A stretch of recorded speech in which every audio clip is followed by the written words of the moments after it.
মহানগৰীত আৰক্ষী বিষয়াৰ গুণ্ডাগিৰি ৰাজহুৱা স্থানত নিৰ্মমভাৱে প্ৰহাৰ এজন জুমেটৰ ডেলিভাৰী যুৱকক ভুক্তভোগী যুৱকজন কটন বিশ্ববিদ্যালয়ৰ অৰ্থনীতি বিভাগৰ ছাত্ৰ জ্ঞানদীপ হাজৰিকা প্ৰায় 6 মাহ পূৰ্বে এই কাম কৰিবলৈ আৰম্ভ কৰিছিল জ্ঞানদীপ হাজৰিকাই পিতৃহাৰা শোণিতপুৰৰ জ্ঞানদীপে পঢ়াৰ উপৰিও উপাৰ্জনৰ বাবে বিভিন্ন কাম কৰিছিল ফুড ডেলিভাৰীৰ উপৰিও বিভিন্ন কাম কৰি পঢ়াৰ খৰচ উলিয়াইছিল জ্ঞানদীপে পিতৃহাৰা জ্ঞানদীপৰ আছে মাতৃ আৰু ভগ্নী নিজৰ ক্লাছ শেষ কৰি নিখাৰ ভাগত ফুড ডেলিভাৰী কাম কৰি হাত খৰচ আৰু পঢ়াৰ বাবে উপাৰ্জন কৰিছিল জ্ঞানদীপে কিন্তু পানবজাৰ থানাৰ ওসি ভাৰ্গৱ বৰবৰাই মহানগৰী ৰাজপথত নিৰ্মমভাৱে প্ৰহাৰ কৰে জ্ঞানদীপ হাজৰিকাক ওসি ভাৰ্গৱ বৰাৰ এই প্ৰহাৰত গালত সামান্য দুখ পোৱা বুলি জানিবলৈ দিয়ে ভুক্তভোগীগৰাকীয়ে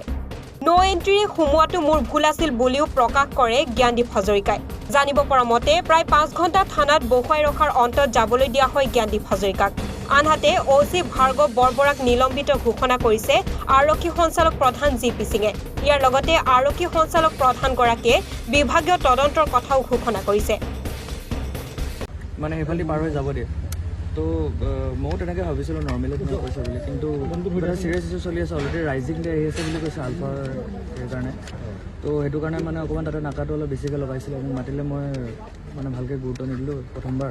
তো নেক্সট টাইম তেনেকৈ মানে আহি হয় অকণমান প্ৰহাৰটো মোৰ ওপৰত বেছিকৈ কৰিলে প্ৰথমবাৰ কিন্তু মানে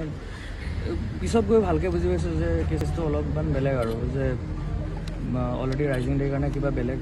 চিটুৱেশ্যনতে আছে বুলি মানে সেয়াই আৰু ব্যুৰো ৰিপৰ্ট এনিভাৰত 24 জুবিন গাৰ্গৰ গীতসমূহৰ ওপৰত আধাৰিত গানে কি আনে নামৰ এটা সুন্দৰ অনুষ্ঠান আপোনালোকৰ ওচৰলৈ আহি আছে অতি শীঘ্ৰে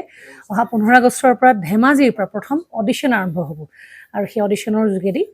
বিভিন্ন কণ্ঠশিল্পীসকলে যিসকলে এই অনুষ্ঠানত যোগদান কৰিব বিচাৰে তেওঁলোকে এই অডিশ্যনৰ যোগেদি আগবাঢ়ি আহক আৰু জুবিন গাৰ্গৰ বহুত ভাল লগা গান আমি সদায় শুনি আহোঁ আৰু আপোনালোকৰ যদি ভাল লগা গান থাকে জুবিন গাৰ্গৰ আপোনালোকে গাই ভাল পায় তেন্তে অডিশ্যনত যোগদান কৰক মোৰ ফালৰ পৰা আন্তৰিক শুভকামনা থাকিল এই সম্পূৰ্ণ অনুষ্ঠানটোলৈ ধন্যবাদ